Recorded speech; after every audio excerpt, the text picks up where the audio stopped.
फिर से हाज़िर हूँ मैं एक नई वीडियो के साथ। थोड़ी-सी इन्फॉर्मेटिव। असल में लोगों ने मुझ थोड़े कमेंट करते हैं मुझे काफ़ी लोग कि मतलब आप हमें रिक्वायरमेंट बता सकते हैं कि रिक्वायरमेंट क्या है? आप हमें बता सकते हैं कि वेटिंग टाइम कितना है? आप हमें बता सकते हैं कि मतलब डॉक्यूमेंट्स कौन से चाहिए स्टूडेंट वीज़ा के लिए? स्टूडेंट के अंदर वीज़ा कोई भी वीज़ा हो, वर्क परमिट हो या बिज़नेस वीज़ा हो या स्टडी वीज़ा हो। तो काफ़ी इस किस्म के सवालात मिलते हैं। फिर मुझे लगा कि यार ये चीज़ तो बहुत ही ईज़ी है जो कि माइग्रेशन की वेबसाइट पे लिखी हुई है। तो ऐसा क्या प्रॉब्लम है कि लोगों को नहीं मिल पाती है? फिर थोड़ा-सा मैंने थोड़ा बैक ऑफ करके सोचा अपने आप को कि अगर मैं डॉक्यूमेंट सर्च कर रहा हूँ, इन्फॉर्मेशन कलेक्ट कर रहा हूँ गूगल से और मैं यूएस की वेबसाइट पे जाता हूँ, ब्रिटिश एम्बेसी की वेबसाइट पे जाता हूँ, तो काफ़ी डिफरेंट चीज़ें हैं वहाँ पे और काफ़ी मुश्किल भी पेश आती है आपको इन्फॉर्मेशन कलेक्ट करने में। तो फिर उसके बाद आप जब स्वीडिश एम्बेसी की उस वेबसाइट पे आते हैं तो आपको डायरेक्ट लिखा आता है स्वीडिश में। तो वो समझ में नहीं आता, फिर आप परेशान हो जाते हैं, फिर आप बोलते हैं कि अच्छा यार मैं किसी कंसल्टेंट के पास चला जाता हूँ। तो वो ये होता है सर कहानी।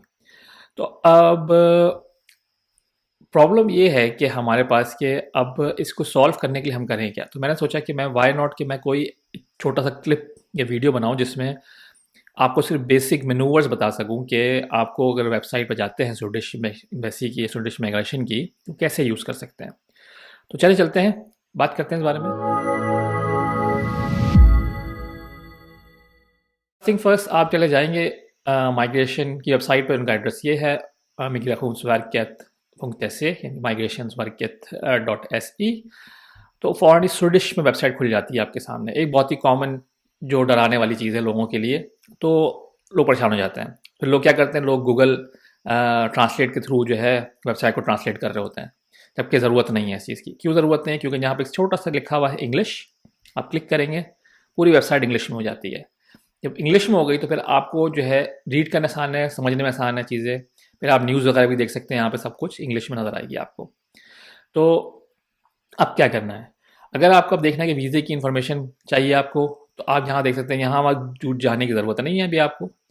आप पहले जाएँगे कि अपने मतलब की चीज़ में। मतलब की चीज़ ये है कि आप एक प्राइवेट इंडिविजुअल हैं। प्राइवेट इंडिविजुअल से मतलब कोई भी हो सकता है, प्राइवेट बंदा जो बिज़नेस करने जा रहा है, स्टडी करने जा रहा है, वर्क करने जा रहा है, कुछ भी करने जा रहा है, एक विज़िट करने जा रहा है फॉर एग्ज़ाम्पल। तो वो एक प्राइवेट बंदा है। अदर ऑपरेटर्स वो लोग होते हैं जो कंपनीज़ होती हैं। जैसे कि अगर माइक्रोसॉफ्ट हो गई, ये एरिक्सन हो गई या आईबीएम हो गई, ये कंपनीज़ हैं, उनके लिए वो ऑप्शन है, वो हमारे लिए नहीं है। तो हम जाते हैं प्राइवेट इंडिविजुअल्स में। जब उसमें जाते हैं तो आपके सामने पूरा एक लिस्ट खुल जाती है उल्टे हाथ पे, कि कौन-कौन से वीज़े हैं, कौन का क्या करना क्या है आपने। अब जब यहाँ जाते हैं तो आपको नज़र आती हैं बहुत सारी चीज़ें लगाते हैं, moving to someone in Sweden. और इसको लोग कन्फ्यूज़ करते हैं सारे वीज़ों से। सारे वीज़ों से मतलब ये है कि कोई भी स्पाउस वीज़ा है। स्पाउस वीज़ा से मतलब ये कि वर्क परमिट पे है, स्टूडेंट वीज़ा पे है, कोई और कुछ भी है। लेकिन ये उस चीज़ के लिए नहीं है। इन्होंने लिखा है ये सिटीज़न्स के लिए है ज़्यादातर इन्फॉर्मेशन यहाँ पे, moving to someone in Sweden की। अगर आपको स्पाउस हैं, तो मैं आगे जाकर बताता हूँ कैसे कहाँ देखना है आपको।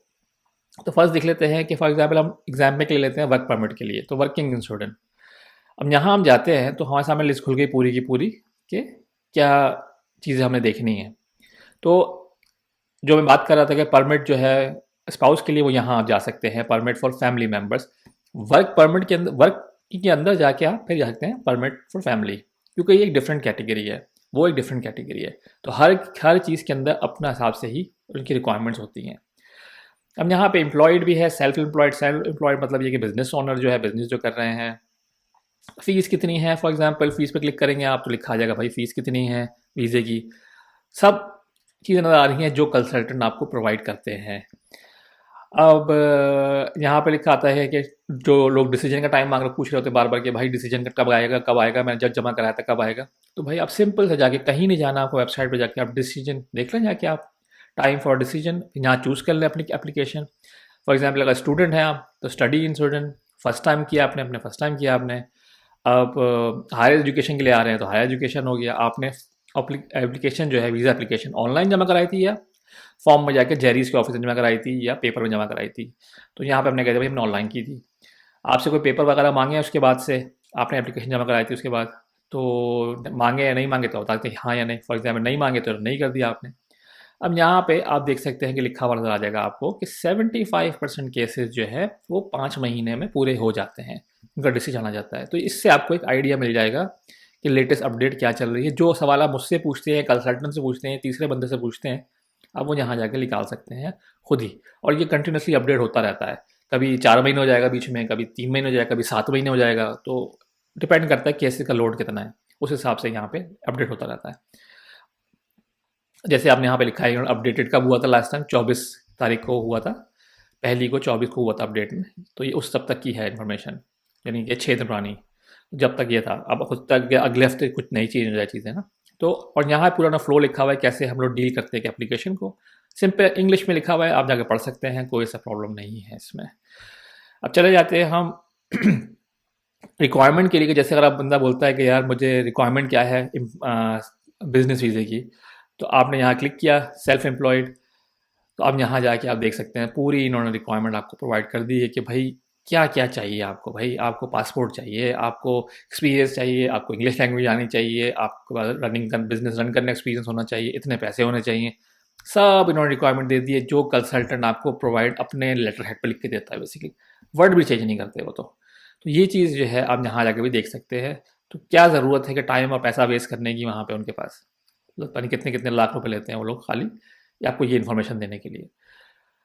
इसी तरीके से अगर आप चले जाते हैं स्टडी में, स्टूडेंट वीज़ा के लिए चले जाते हैं, तो स्टूडेंट वीज़ा में भी वही चीज़ सेम कैटेगरी अलग अलग आ जाती है। सेम वैसे ही फ़ीस कितनी है, अगर आपको हायर एजुकेशन के लिए आ रहे हैं, मतलब सारी चीज़ आपको हायर एजुकेशन तो आपको क्या चीज़ चाहिए क्या नहीं चाहिए। Resident permit for higher education अगर देखना है आपको, तो यहाँ फिर इसमें क्या रिक्वायरमेंट है लिखा गया हुआ है। वैलिड पासपोर्ट होना चाहिए, ये कर सकते हैं हम, ये कर सकते हैं, फॉर्म यहाँ फिल कर सकते हैं, सब कुछ आपके सामने है, कोई चीज़ ढकी छुपी नहीं है।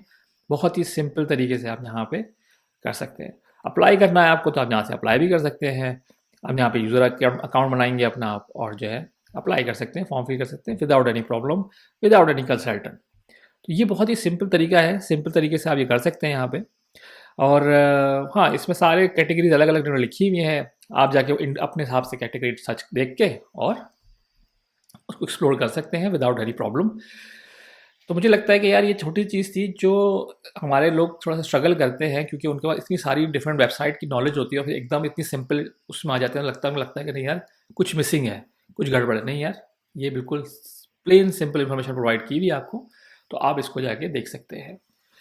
बस ये मेरी एक छोटी सी कोशिश थी कि लोगों को हेल्प करने के लिए कि किसी तरीके से लोग जो छोटे छोटे हर्डल्स होते हैं उससे आगे निकल सके और अपना जो है काम थोड़ा सीधा कर सके ईजीली। तो बस यही था छोटा सा एक मेरी एफर्ट। अगर आप लोग चाहते हैं कि मैं थोड़ा सी और डिटेल में इस चीज़ को भी एक्सप्लोर करूँ, फॉर एग्जाम्पल हर कैटेगरी को अलग अलग मैं जाके वेबसाइट पर आपको समझाऊँ, तो वो भी मैं कर सकता हूँ। लेकिन उसके लिए मुझे अगर आप लोग सपोर्ट करें, सब्सक्राइब करें और लाइक करें और शेयर करें इस वीडियो को, तो मैं बिल्कुल एक इंकरेजमेंट होती है मुझे, तो मैं उस वजह से मैं और बना सकता हूँ। बस यही था आज के लिए। अपना बहुत ख्याल रखिएगा, दुआओं में बहुत याद रखिएगा।